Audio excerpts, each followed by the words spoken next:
B'siyata d'shmaya, we're going to learn Pesachim Daf Daled. We're going to start 14 lines from the top of the Omid. Says the Gemara, V'hashta de Kaimelon.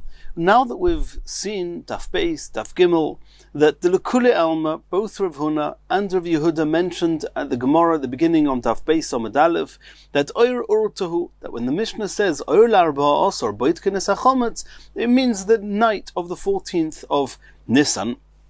Then the question is, Mechta, Bein Rav Yehuda, Bein Reb Meir. We're going to see it on Daf Yud Aleph. There's a Machlekes Rabbi Yehuda and Reb Meir, exactly from what time midrabanon one's not allowed to eat chometz. But everybody agrees that chometz einay osur elo mishei shoyso lemeilo. The biblical prohibition of eating chometz or owning chometz, bal yiroeh bal yimotze, that chometz may not be seen or found in our property, is only from the end of the 6th hour of the day. If so, v'nivdoik b'shis. Why don't we say that the chiyuv to do bedikas chometz should be an hour before that, at the beginning of the 6th hour of the day? They'll search for the chometz. An hour is ample time. They'll destroy the chometz before the end of the 6th hour, and everything will be fine. Why does one have to do the bedikas chometz 18 hours before the time that one's not allowed to eat or own chometz? V'chitema, are you going to suggest zerizin makdimin lemitzvahs, that there's a concept that those that are zerizin, that are very eager and they want to be fast, or they want to do the mitzvahs as quickly as possible, nivdoik mitzafra, then it's enough to do the bedikas chometz first thing in the morning. Dichsiv, where do we find that as far as the reason magdimin lemitzvahs, doing it first thing in the morning is already sufficient? Because it says in the pasuk, Uvayoyim hashmini yimil basar orlosoi, the mitzvah of doing bris milah on the 8th day of a child's life, baby boy's life, then the whole day is the time to do the mitzvah, any time in the day. V'tanya, nonetheless, it says in the Brisa that kol hayoyim kuloi kosher lemila elosh zrizin magdimin lemitzvahs, that even though and in spite of the fact that the whole day is equally okay to do the mitzvah, however, zrizin magdimin lemitzvahs, they try and do the mitzvahs as soon as possible. And where does this concept come from of zrizin magdimin lemitzvahs? Who was the first one that we found got up bright and early in order to do a mitzvah as early as possible? It was Avraham Avinu, shenemer, as it says in the pasuk, Vayash came Avraham baboiker, that when it came to going to the Akedah, then Avraham got up first thing in the morning in order to take care of his donkey and go out on towards the Akedah. So if so, why can bedikas chometz not be done first thing in the morning? Why does it have to be done the night before? And the truth is that had the word oyer meant in the day, then that's how we would have learned the Mishnah maybe. That oyer l'arba asar, if it means in the day, it may have meant at the beginning of the 6th hour. But it's only now that we know that oyer means the night, the Gemara is asking that why should it be so far back? It's good enough to do it an hour before. The most, do it from the beginning of the morning. Zerizin magdimin lemitzvahs, not the night before. Answers the Gemara Omer of Nachman bar Yitzchok. Rav Nachman bar Yitzchok gives an answer which incorporates two details. One, b'shor shebnei adam metzuyin bebeisam, the time that people are home and are able to search their homes is in the evening. People come home from work, from learning, whatever they're doing, they've got time to do bedikas chometz. If you tell them to do it in the daytime, they may be busy otherwise, and the mitzvah of bedikas chometz may get forgotten.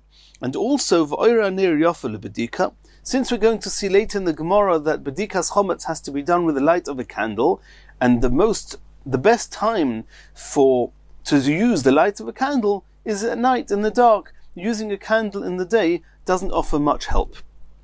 Continues the Gemara. Omar Rabbi, since now that we know that the mitzvah of bedikas chometz is at the beginning of the night of the 14th, hilkach therefore haitzur v'mirabonon, this Talmud Chacham or anybody who's got a fixed time to learn at night, loy liftach be'idnei be'urta detleisa denoki arbasar, he should not start his learning session at when the evening of the 14th, the end of the day of the 13th and the night of the 14th starts. You should not settle down to anything till he do b'dikas chometz. Dilma moshchale shmaite, maybe his studies will drag out. V'asilim nuim mitzvah, and he will not do b'dikas chometz during the night of the 14th as he's supposed to. Continues the Gemara. Boy menemer of Nachman bar Yitzchok. They asked of Nachman bar Yitzchok the following question: Hamaskir bayis lechaveri. If somebody rents his home to his friend ba'arba also on the 14th of Nisan, he's going away for Yontov and he rents his home to somebody else. Al mi livdoik. On who is it incumbent to do the mitzvah of b'dikas chometz? Al hamaskir livdoik. Do we say that the landlord has to do b'dikas chometz, the chamira didehu, because the chometz in the home is his? Oidilma, or maybe al aseicha livdoik, that it's on the tenant, it's incumbent on him to do the b'dikas chometz, the isura b'rshusei koi, because when Pesach comes, this domain, this home is his, he's rented it, and the chometz will be found in his home, and that's a problem. So who's the one that has to do b'dikas chometz? Toshima, the Gemara is going to try and bring proof from a brisa. Hamaskir bayis lechaveri. If somebody rents his home to his friend, ala seicher lasis le mezuzah. The tenant is the one that has to make sure that there's a mezuzah on the door. So you see that it's up to the tenant to take care of the mitzvahs of the home. Says the Gemara, no, there's no proof from there. Ha'osam ha'omer of Mesharshi over there, did Mesharshi not say mezuzah chayvas hadorhi? That the mezuzah there's something unique about mezuzah which applies not to the home in as much as it applies to the person in the home. For example, Rashi brings number one that it protects the person. Number two, where a person who's going in and out of the house has to meet the mezuzah. So over there, it's chivas hador. It's the requirement of the person who's living there, because the mezuzah is serving him personally. Chayvas hadorhi. But in the case of b'dikas chometz, we cannot bring proof from mezuzah to b'dikas chometz. Omalu Rav Nachman bar Yitzchok. Rav Nachman bar Yitzchok answered them as follows: Tanina, we learned in a brisa, hamaskir bayis lechaveri. If somebody rents his home to his friend, im achelei mosar loi mafteichos. And mesiras mafteichos is actually when the rental becomes legally valid. Giving over the keys, that's when the rental actually starts. So the halacha is, says the brisa, if achelei mosar loi mafteichos chalar ba'asar, if the night of the 14th started before the landlord gave the tenants the keys, ala maskir livdoik, then the landlord has to do b'dikas chometz, because the chiyuv of b'dikas chometz starts on the beginning of the night of the 14th, and since the beginning of the night of the 14th, the home was still entirely belonging and under the ruler, so to speak, the rulership of the landlord, he's the one that has to do b'dikas chometz. But if he gave over the keys to the tenants before the night of the 14th commenced, then the tenant is the one that has to do b'dikas chometz. And now they're asking another question. Boy menemer of Nachman bar Yitzchok. Hamaskir bayis lechaveri. If somebody rents his home to his friend, bar ba'asar, chezkosei boduk or ein chezkosei boduk. He's rented it on the 14th, in the day. The chiyuv of b'dikas chometz was the night before. The question is, he didn't hear from the landlord explicitly whether the landlord actually did b'dikas chometz like he was supposed to or not. Can we presume, is there chazaka, can we presume that this person did b'dikas chometz or not? And the Rishonim here say, we're obviously talking about an Amoritz. If it was a Talmud Chacham, of course he did b'dikas chometz. But if it's somebody who's not necessarily a Talmud Chacham, then can we presume that he did the mitzvah of b'dikas chometz or not? And the tenant has to do b'dikas chometz. L'may nafkaminatz, asks the Gemara. What's the difference whether it's to be presumed or not? L'shaylei, go and ask him whether he did b'dikas chometz. If he says he did b'dikas chometz, it's good. If not, you have to do b'dikas chometz. Answers the Gemara, he's not here, or at least he's not in close enough proximity to be able to ask him. And Tosfos and Amud Beis says that he is in town, but he's not easy to find him. Either way, so we cannot ask the landlord, he's not here. Are we going to make this tenant go through the tircha, the effort of having to do b'dikas chometz just in case, or not? Omalu Rav Nachman bar Yitzchok. Rav Nachman bar Yitzchok answered them to Nisua. This also we learnt in a brisa. The brisa says as follows: Hakoil ne'emonin al biur chometz. Everybody is ne'emon, is believed to say that bedikas chometz has been done. Afilu noshim, even women that normally we do not take the testimony of women. Women are not able to come and give witness to anything. They're possible for eidos. But here regarding bedikas chometz, since the requirement to do bedikas chometz is the rabbanon, the chachomim allowed us to rely on the women, vafilu avodim, and even slaves, vafilu ktanim, even minors. My tama mehemna. Then why indeed are they believed? Can we take their word for what they're saying? Lav, is it not to be assumed mishum decheskose boduk? Is it not only because we presume that the landlord did bedikas chometz? Just he's not here for us to check, and therefore we can trust the women, the slaves, or the minors that indeed bedikas chometz was done here. But if not for the fact that there's a chazaka, that there's a presumption that the landlord did bedikas chometz, indeed we would not trust the women, the slaves, and the children, and the minors with bedikas chometz. And Tosfos says that if you have a chazaka, why do you need them at all? And Tosfos discusses that. Says the Gemara, Dikasovar hakoil chaverim heim eitzel bedikas chometz. And do we not assume that the only reason that you can rely on these people is because there is such a presumption, and the reason there is such a presumption is that even though this person may be otherwise an Amoritz, but regarding bedikas chometz, everyone is called a chaver. A chaver is somebody who's very particular. Typically the term chaver is used for somebody who's particular in the halachas of Tumah and Taira. It's also used in the context of maestros, as we're about to see. So here also, in the context of bedikas chometz, since it's a mitzvah that it's only done once a year, and chometz on Pesach is quite a stringent aveira, and therefore we can assume that even the Amei Haaretz, they do bedikas chometz. And where do we find the concept of chaver? The Tanya we learned in a brisa, chaver shameis. If somebody who's a chaver, or somebody who we know is particular with all the halachas of trumas and maestros, and he left a storehouse full of produce, even if they were only piled up and harvested that day, we presume that trumas and maestros have been taken. And therefore, can we assume, or can we not? Is it not taken for granted that in regarding bedikas chometz the same applies? That even Amei Haaretz are considered chaverim, and therefore we can rely on the noshim, avodim, and ktanim that bedikas chometz has been done. Says the Gemara, no. Umimai dilma shani hacha mishum de'omrahani. It could be on the contrary. It could be that from this brisa that says that we rely on noshim, avodim, ktanim, from there we see that there's no presumption that bedikas chometz was done, because it's only because they testified that bedikas chometz was done that we can rely on them. But in the absence of such testimony, we would not presume that an Amoritz has done bedikas chometz. Says the Gemara, no. Otu amira dehani midi mashasha izbei. In the whole Torah, does any statement from these people, noshim, ktanim, and avodim, have any substance? Of course not. Elomai decheskosei boduk.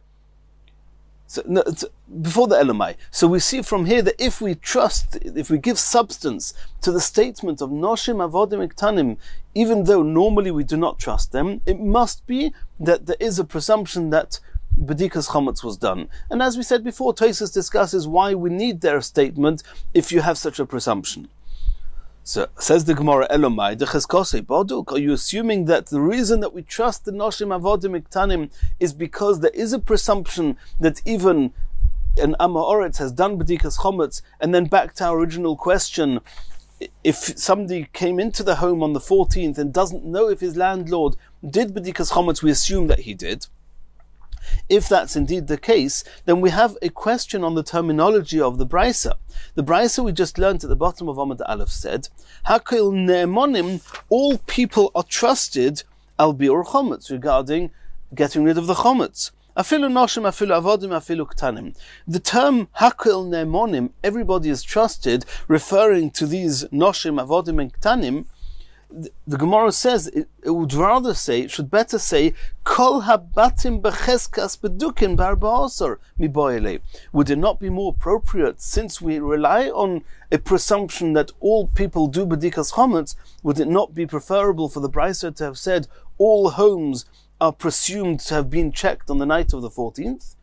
Why are we saying Hakil Nemonim, that we trust these people? As if to say that we're relying on the words, on the statement of these people, and in the absence of their statement, there would not be a presumption that B'dikas Chometz has been done. Elomai Mishum Amir Dahani. So it seems from this brisa that we're relying not on the presumption, rather on the statement from these people. Ha'loi Omrihani. But if these people, in the absence of a statement from these people, avodim, ktanim, and noshim, loy tivshed minei, de'in chezkosei baduk, can we not learn from the term, from the formula, from the words used in the brisa, that we would not rely on the Amoretz, contrary to what we said before, that there is a chazaka? Says the Gemara again, no. Loy. La'olam I'll tell you that chezkosei baduk. There is a presumption that every person, even in Amoretz, does b'dikas chometz. V'hocha b'mayaskin, this Bryce is talking about the muchzaklon deloy bodak. We know that the Amoretz, or we presume that the Amoretz did not do b'dikas chometz. Either we saw he was very busy, or we saw that he left home on the 13th of Nisan. But kine, and these people, the women, the children, and the avodim, they came forward and said that you're right, that the balabais didn't do b'dikas chometz, or probably didn't do b'dikas chometz, but we did b'dikas chometz. I may have thought, loy lehemne rabbonon, that like in the whole Torah we do not trust, or we do not accept the witness of noshim, avodim, and ktanim, so too here we will not accept their witness, and will rely that the home has not been checked. Komash malon, the chiddush of the Bryce is to tell us the b'dikas chometz midrabanan, that since the whole chiyuv to do b'dika, to check for chometz, is only a rabbinical one, min ha-Torah, we're going to learn later on, min ha-Torah, it's enough for a person to do bittul, to just relinquish all connection and rights to the chometz in his heart. He says, kol chamira, I have nothing to do with the chometz, even if there is chometz, it's as if it's not mine, and that's it. Biblically speaking, that's enough. The chachomim said you have to do b'dikas chometz. It's enough just to be mevatel in his heart. He doesn't need to check and actually get rid of the chometz in practice. And therefore, himnu rabbonon b'derabbonon. Since searching for the chometz is only a rabbinical requirement, they relied on the noshim, avodim, and ktanim. And therefore, the Brisa says that indeed the loshn is okay. The Brisa says that hakil nemonim, we trust these people regarding b'dikas chometz. But in a regular case where there's no presumption that he didn't do b'dikas chometz, indeed there could be that there is a chazaka, a presumption that even Amei Haaretz did b'dikas chometz. Continues the Gemara, another question, iboyelahu. Hamaskir bayis lechaveira, if somebody rents an apartment, a home from his friend, becheskas baduk, and for some reason it was assumed, or Rishonim discussed why it was assumed, but it was assumed that b'dikas chometz had been done. And it was on those conditions, on those understandings, that the agreement was made. Umotzi she'enei baduk, he comes to the home, the tenant comes and sees that b'dikas chometz has not been done. Mahu, what's the halacha? Mi have a kamekach tos, oiloi. Can he say this is not a mistaken agreement? This is not what we agreed upon, and I'm backing down from the arrangement, and give me the money back, I'll find another home. Or no, do we say that the home is okay, b'dikas chometz wasn't done, so you'll do b'dikas chometz? That's not good enough reason to undo the transaction, to undo the rental commitment. Says the Gemara Tashema, the Omar Abaya. Abaya says as follows: Loi mi boye ba'asra de lo yovi agra ubodku. That goes without saying that in those places that people didn't used to pay workers to do b'dikas chometz. People would actually do b'dikas chometz with themselves. In that case, it's clear that he cannot undo the rental commitment. We assume that a person is okay to do a mitzvah with his body, physical exertion to do a mitzvah. Who doesn't want to do b'dikas chometz? And if he wants to back out, he's just looking for an excuse to back out of the agreement. But it's not because the b'dikas chometz is actually bothering him, because who doesn't want to do a mitzvah? Even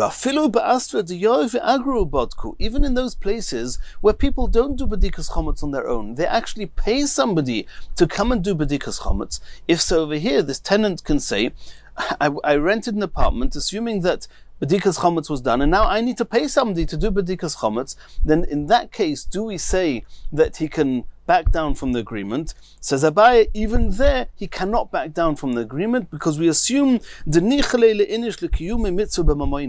a person, it's good for a person is okay and accepts needing or wanting to do mitzvahs even with his money. So the fact that he's spending extra money, but it's for a mitzvah of bedikas chometz, that's not a reason that a person would back down from an agreement. And it seems that if he was backing down from the agreement, he's just looking for an excuse to back out, but it's not because of the bedikas chometz which is the issue. And since the bedikas chometz is not the issue, of course he cannot back down. And that's what Abaye has said, that it's not a mekach tos, the agreement stands, and the rental stands. And Yemirat Hashem, in the next shiur, we're going to continue from here.